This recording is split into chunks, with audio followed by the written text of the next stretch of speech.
Buenas tardes, ¿cómo están? Bienvenidos un día más a Plató Abierto. Saben que en Galicia se mantienen todas las restricciones que había hasta ahora, por tanto, también en Vigo y toda su área sanitaria, o en realidad ese cinturón que comprende la ciudad de Vigo. Así lo decidía el Comité Clínico ayer, así lo avanzaba ya el lunes el consellero de Sanidade. No ha pasado el tiempo suficiente como para saber cómo están funcionando estas medidas. Las medidas de todas las comunidades autónomas se van a poner sobre la mesa esta tarde a las 4 en el Comité Interterritorial de Sanidad. Saben que allí están presentes representantes de todas las comunidades autónomas, junto con el ministro de Sanidad, y estará presente también representando a los ayuntamientos Abel Caballero como presidente de la Federación de Municipios y Provincias de la FEMP. Saben que aquí en el área sanitaria la situación es muy similar a la de los últimos días, con 150 nuevos contagios en las últimas 24 horas. Por suerte hay un número de altas muy elevado, han sido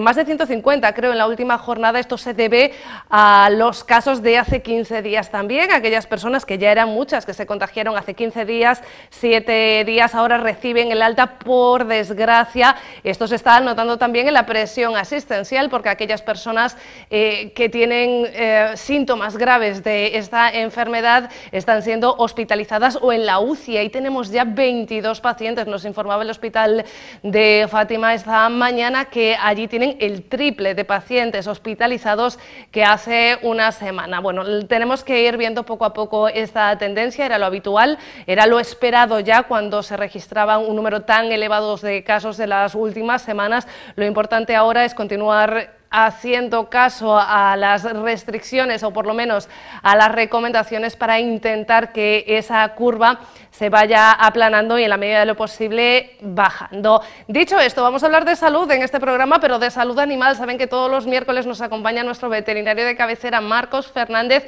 pero que antes hablamos de temas jurídicos.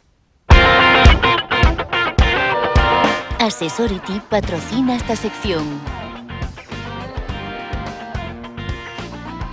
Y lo hacemos, como siempre, con David Alfaya. ¿Qué tal? Muy buenas tardes. Hola, muy buenas tardes, María. David, vamos a profundizar, si te parece a ti bien, en un tema que hemos tratado ya en este plató. Habíamos hablado de las reclamaciones bancarias y como sé que puede haber mucha gente que esté interesada en hacerlo, lo que planteábamos hoy era hablar de las fases a las que nos tenemos no que enfrentar, sino los pasos que tenemos que dar para conseguir el objetivo que tenemos, y es que se nos devuelva nuestro dinero, ¿no? Eso es, sí. Y principalmente se trata de dos fases que engloban varias etapas, pero es una fase extrajudicial y una fase judicial. La fase judicial es en el juzgado y la extrajudicial, pues como dice su nombre, fuera del juzgado. Vale, dos fases, extrajudicial y judicial, con varias etapas. Vamos con la primera fase, que es la que menos miedo da casi siempre. Sí, la primera fase, la extrajudicial, se abre con la reclamación al banco. Lo que hacemos nosotros es, necesitamos una representación del cliente para poder hacer la reclamación en su nombre y su DNI. Con esa documentación podemos ya reclamar al banco. Normalmente lo que estamos reclamando más son intereses, comisiones, las cláusulas suelo. Ahí empieza la reclamación. Nosotros preparamos la reclamación, se la enviamos a la entidad, al servicio de atención al cliente de la entidad bancaria, que tiene un plazo de 15 días para contestarnos. Y ya, entiendo que todavía queda un paso más, ¿no? Porque tiene que llegar esa respuesta. Sí, lo que hacemos normalmente, lo que se hace con las reclamaciones bancarias en esa fase extrajudicial es enviar esa reclamación, esperar a que contesten, y hay veces que se alargan el tiempo. Nosotros, por nuestra experiencia y por todas las reclamaciones bancarias que presentamos, sabemos que el plazo que tienen son 15 días y en caso de que tengan dificultad en encontrar la documentación o para resolver la reclamación, hasta un máximo de un mes. A partir de ahí ya podemos presentar la demanda. Y lo que hacemos es no esperamos más, no perdemos el tiempo, porque sí que hay entidades bancarias que dilatan mucho la contestación.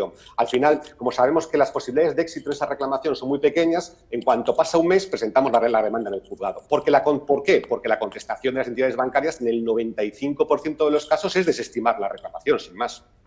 Ahora vamos con la etapa de los juzgados, pero antes, que decía yo que la primera fase, la extrajudicial, era la que menos miedo nos daba, pero es que en la judicial lo único que puede dar así un poquito de miedo es el nombre, porque después el sistema es totalmente administrativo, ¿no? Sí, sí. Tenemos que tener en cuenta que la fase judicial puede ser un poco más larga, va a durar 6 meses, 8 meses, dependiendo del juzgado que toque y la carga judicial que tenga, ¿no? Pero bueno, en las reclamaciones bancarias hay que saber que estamos presentando reclamaciones con posibilidades muy altas de éxito. Se trata simplemente de que hay que pasar por ese proceso sin ningún miedo. Hay que acudir al juzgado, pero en realidad estamos siendo los buenos, en el sentido de que estamos reclamando algo que es justo y estamos reclamando algo que el Tribunal Supremo, en el caso, por ejemplo, de la usura, ya lo reconoció. Realmente es el banco el que nos lo está poniendo complicado y en vez de devolver el dinero en la fase extrajudicial o reconocer la usura, nos obliga a ir a esa fase judicial. La fase judicial comienza preparando la demanda que presentamos nosotros en el juzgado. ¿Y después? Esa demanda se le da al procurador, es el que va a representar a nuestro cliente en el juzgado, el que hace todas las notificaciones con el juzgado. Y una vez que se presenta la demanda, el cliente va a tener que ir al juzgado a firmar ese poder de representación a favor del procurador. Ese es el único inconveniente que tiene todo el procedimiento, el ir al juzgado a presentar a firmar ese poder de representación. Una vez que está firmado ese poder de representación, el juzgado le da traslado de la demanda al banco y el banco va en 20 días, tiene la posibilidad de oponerse o allanarse. Normalmente se opone, aunque sí que es verdad que últimamente nos estamos encontrando con muchos casos donde cuando el banco recibe la demanda se allana, que no quiere decir otra cosa que nos da la razón y reconoce lo que le estamos pidiendo. Yo no sé si me estoy adelantando en las fases, porque bueno, pretendo que David Alfaya vaya por orden, pero ¿hay en algún momento audiencia? ¿Tenemos que declarar en algún momento o algo parecido? Son las fases que vienen ahora. Ahora, una vez que el banco contesta, el juzgado fija una audiencia previa. La audiencia previa se celebra, es presencial en el juzgado, con abogados de las dos partes y procuradores, aunque últimamente estamos celebrando muchísimas también telemáticamente. Y en esa audiencia previa lo que tenemos que poner es delante del juez o la jueza aclarar cuáles son los hechos que están controvertidos, o sea, sobre lo que se discute en la demanda y los medios de prueba, principalmente, en el sentido de decir, pues vamos a aportar prueba documental y en algunos casos excepcionales es cuando el banco pide el interrogatorio de nuestro cliente, le hace ir para que cuente cómo fue la contratación. Nosotros nunca lo pedimos, no lo pedimos porque entendemos que se puede resolver perfectamente con el contrato, con las pruebas documentales que presentamos, pero el banco a veces pide ese interrogatorio. ¿Sí? ¿Y cómo es el procedimiento? Ahí vendría después el juicio. Si solamente hay prueba documental, quedaría visto para sentencia y a partir de ahí, en un plazo de 15 días, un mes, tendríamos una sentencia. Pero es posible que, lo que os decía, si el banco pide el interrogatorio o una prueba testifical o un perito, hay que celebrar el juicio. El juicio es muy sencillo. Realmente en el juicio lo que se trata es de hacer unas preguntas al cliente de cómo fue la contratación de la tarjeta y al testigo, que normalmente suelen ser empleados del banco o al perito que puede hacer un cálculo o un informe sobre las cantidades a devolver. Es excepcional. El juicio en reclamaciones bancarias no es lo habitual. Lo habitual es que en muchos casos queda visto para sentencia ya con la audiencia. Pero el juicio no hay que tenerle miedo porque realmente es contar lo que pasó sin ocultar nada y muchas veces, si la contratación fue hace 10 años, 15 años, pues contaremos de lo que nos acordamos solamente. En el caso que se celebre así el juicio y tengamos que declarar en esa audiencia, ¿los plazos son los mismos? ¿Una vez que se termina, 15 días, un mes para recibir la resolución? Normalmente el juicio, una vez que se celebra el juicio, en un plazo, depende del juzgado, pero más o menos en no más de un mes solemos tener la sentencia. Solemos tener la sentencia, que sería la fase final del procedimiento, esa sentencia estimatoria, que la vamos a ganar, el porcentaje de éxito es muy, muy, muy alto. No podemos nunca asegurar un resultado positivo, pero sí que por la experiencia que tenemos, los procedimientos que llevamos, el porcentaje de éxito es altísimo. Esa sentencia nos va a decir qué cantidad, lo primero, qué se anula, si la cláusula suelo, si los intereses, si las comisiones, y nos va a decir qué cantidad se puede recuperar o se va a recuperar. Y además, una cosa muy importante es que en esa sentencia va a haber una condena en costas a la entidad bancaria. Es una parte importante porque significa que los honorarios, tanto los nuestros como del procurador, los va a pagar el banco. Oye, y ya que podemos casi predecir que el resultado va a ser positivo después, entre esa sentencia y que cobremos el dinero que se nos va a deber, ¿cuánto tiempo suele pasar? Puede pasar tiempo, puede pasar tiempo. El plazo la sentencia sería firme a los 20 días, porque sí que es verdad que el banco tendría la posibilidad de presentar un recurso en ese plazo de 20 días que iría a la audiencia provincial.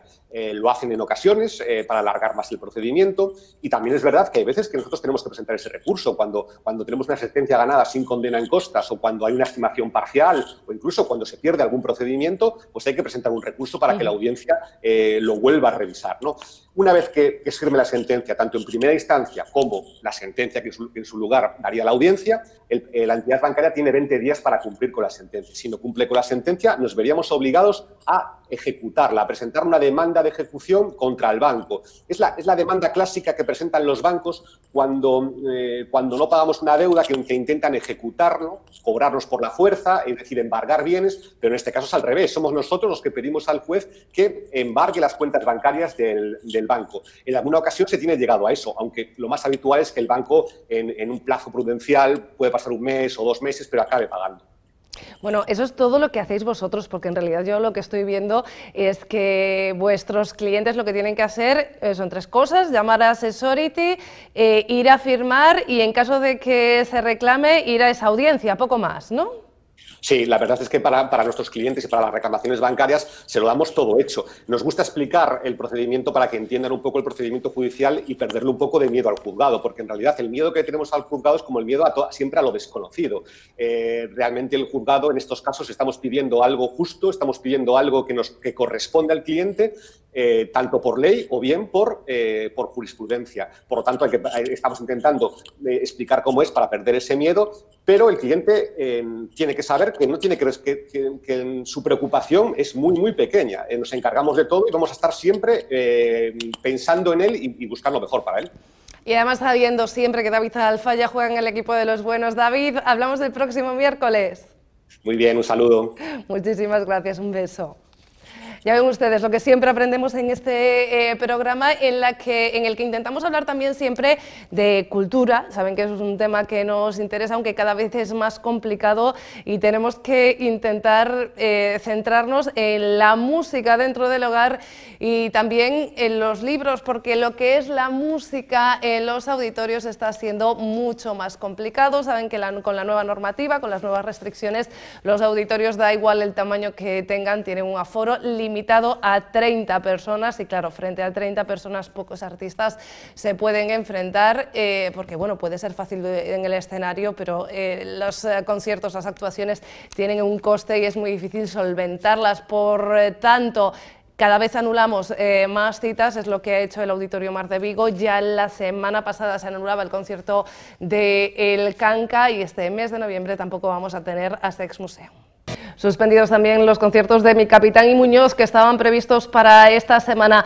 Con todo, nos van llegando buenas noticias relativas, porque no son a corto plazo, son a medio, que son las de esa primera vacuna ya que tiene una efectividad del 90%, y digo que son a medio plazo porque cuando el gobierno habla de que van a llegar a España 10 millones de vacunas, son vacunas que son totalmente insuficientes de momento y hay que estar pendientes del mercado y también de otras. Se sigue estudiando y se habla de que podríamos estar mejor en primavera. Con todo, así como nos van llegando noticias positivas, llega Marcos Fernández para darnos otras que veamos si son preocupantes. Marcos, ¿qué tal? Muy buenas tardes.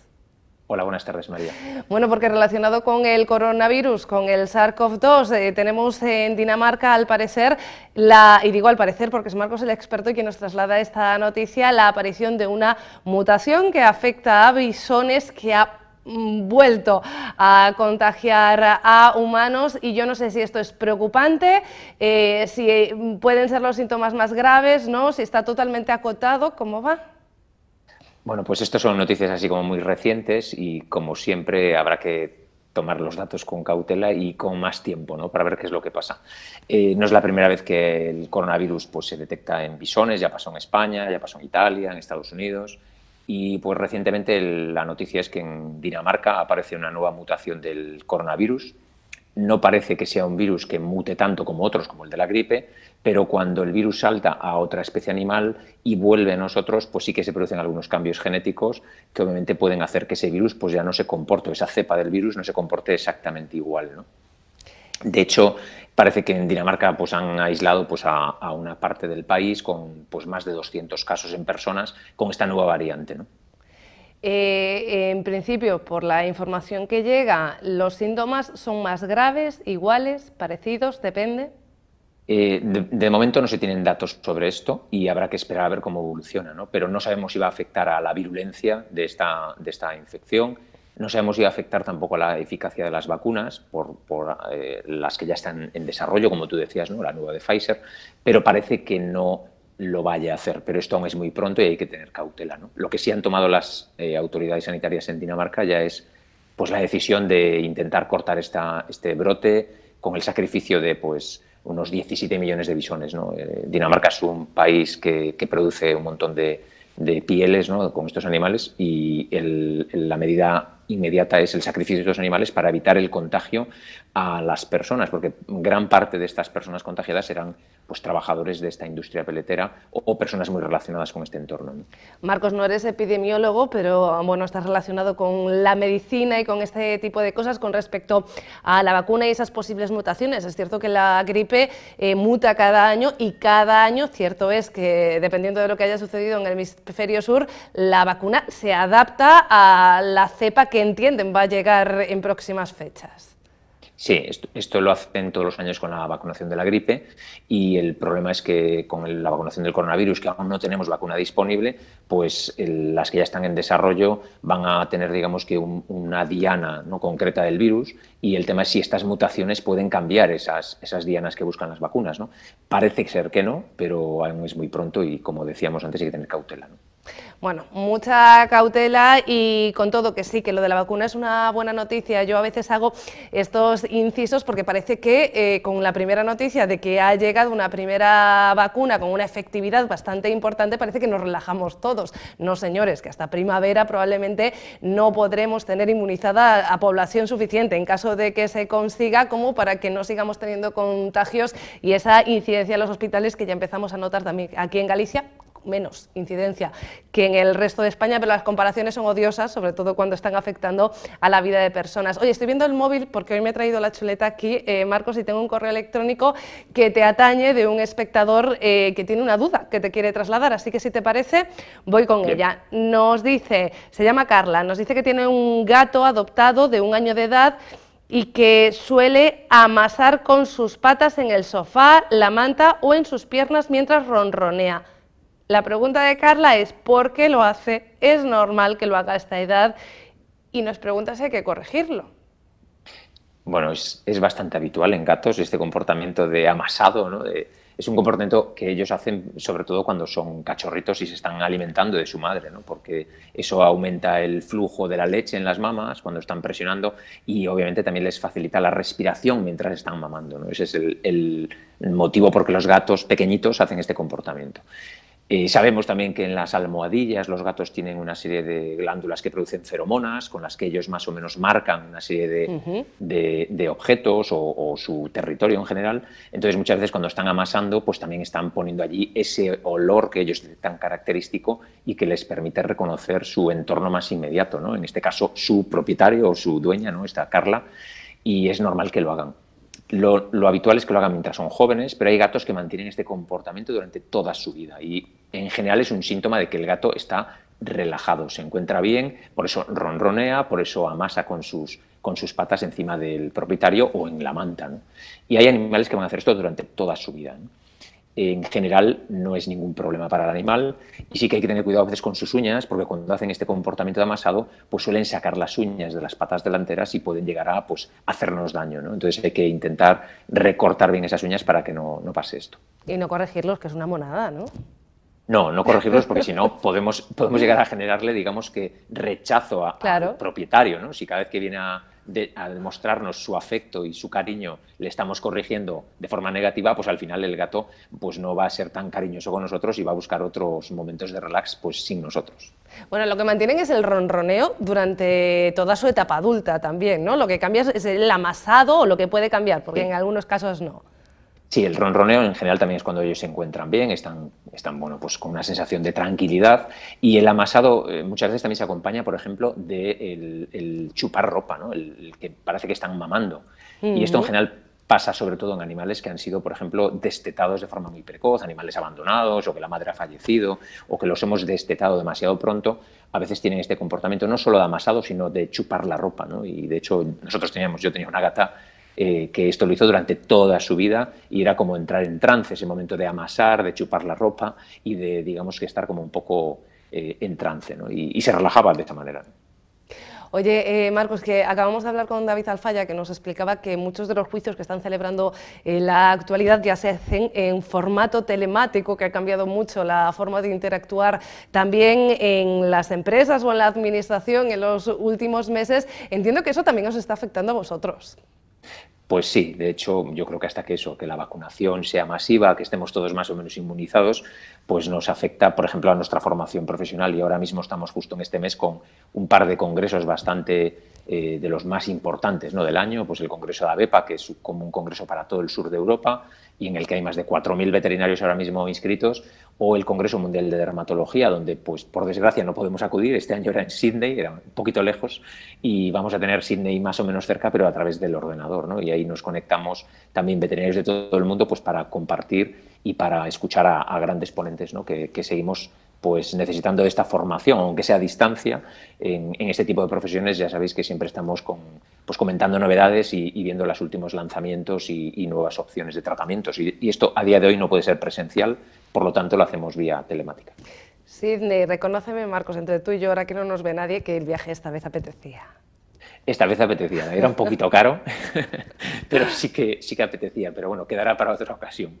Bueno, la visita ya la harás en otra ocasión. En todo caso, las conclusiones de ese Congreso de Dermatología ya nos las trasladarás aquí, sobre todo esas principales novedades y estudios que sabemos siempre conocéis a través de esos congresos.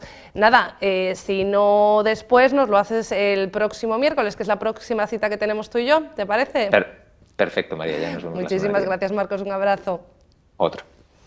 Despedimos también a Marcos Fernández, que normalmente nos atiende desde el Centro Veterinario Navia. Hoy veíamos que ha cambiado de despacho. Nosotros tampoco cambiamos, o sí que no cambiamos la hora de programación. Saben que entre las 2:30 y las 3, en formato presencial o telemático, nos van a tener aquí todavía el resto de la semana. Hasta entonces, un beso.